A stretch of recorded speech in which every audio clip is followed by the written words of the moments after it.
লিখব শুভা গল্পে শুভার গ্রামের নাম চণ্ডীপুর। এবার দ্বিতীয় প্রশ্ন ক্ষয়ে জানতে চাওয়া হয়েছিল যে পিতামাতার নীরব হৃদয়ভার কথাটি দ্বারা লেখক কি বোঝাতে চেয়েছেন। তো আমরা এই প্রশ্নের উত্তরটি এভাবে লিখতে পারি যে পিতামাতার নীরব হৃদয়ভার কথাটি দ্বারা লেখক বোঝাতে চেয়েছেন শুভার বোবা হওয়ার কারণে তার পিতামাতা তার ভবিষ্যৎ নিয়ে গভীর দুশ্চিন্তায় ছিলেন। শুভার শারীরিক ত্রুটির জন্য সমাজে তাকে বিবাহযোগ্য কন্যা হিসাবে প্রতিষ্ঠা করা কঠিন ছিল। এই দুশ্চিন্তা প্রকাশ না করলেও তা তাদের মনে সর্বদা একটি ভার হয়েছিল। বিশেষত সমাজের চাপ এবং শুভার প্রতি মায়ের বিরক্তি এই মানসিক বোঝাকে আরও তীব্র করে তুলেছিল। শুভা নিজেও তাদের এই চাপ এবং লজ্জার অনুভূতি উপলব্ধি করত, যা তাকে আরও নিঃসঙ্গ এবং নির্লিপ্ত করে তুলেছিল। তো আমরা খ নম্বর প্রশ্নের উত্তরটি এভাবে লিখতে পারি।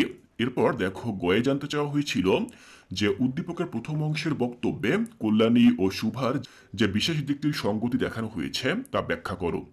তো আমরা গ নম্বর প্রশ্নের উত্তরটি ঠিক এভাবে লিখব যে উদ্দীপকের প্রথম অংশে কল্যাণীকে পরিবারের চোখের মণি বলা হলেও তার মানসিক বিকাশজনিত সীমাবদ্ধতা তাকে পিতামাতার চিন্তার কারণ করে তুলেছে। একইভাবে রবীন্দ্রনাথ ঠাকুরের শুভা গল্পে শুভার বোবা হওয়াটা তার পিতামাতার জন্য এক গভীর দুশ্চিন্তার বিষয়। এই দুই চরিত্রের বিশেষ দিক হল উভয়ের শারীরিক বা মানসিক সীমাবদ্ধতা পিতামাতার মনে বোঝা হয়ে দাঁড়িয়েছে, যদিও তারা সন্তানদের প্রতি ভালোবাসা এবং দায়িত্ববোধে আবদ্ধ। উদ্দীপকে যেমন কল্যাণীকে ঘিরে পরিবারের আনন্দ ধীরে ধীরে দুশ্চিন্তায় পরিণত হয়, তেমনি শুভার বোবা হয়ে জন্মানো তাকে তার পিতামাতার জন্য একটি নীরব হৃদয়ভারে পরিণত করে। দুটি ক্ষেত্রেই দেখা যায় সন্তানদের সীমাবদ্ধতা পিতামাতার জন্য সামাজিক এবং মানসিক চাপ সৃষ্টি করে।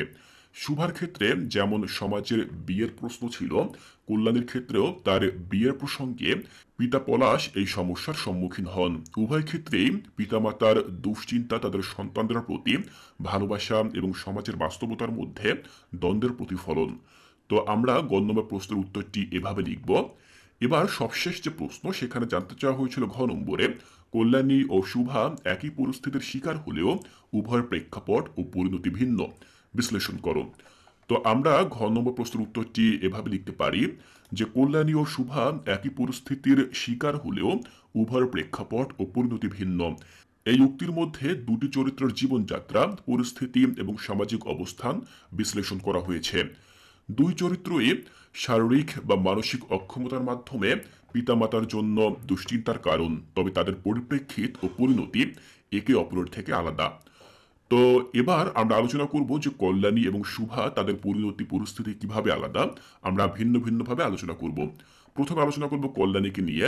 দেখো লেখা রয়েছে কল্যাণী একটি শারীরিক ও মানসিক অক্ষমতার শিকার, যা তাকে সমাজের মূল স্রোত থেকে কিছুটা আলাদা করে রাখে। তবে তার পরিবার তাকে ভালোবাসে এবং সমাজের প্রতি তার এক ধরনের গ্রহণযোগ্যতা রয়েছে, বিশেষ করে বরপক্ষ যখন তাকে গ্রহণ করে।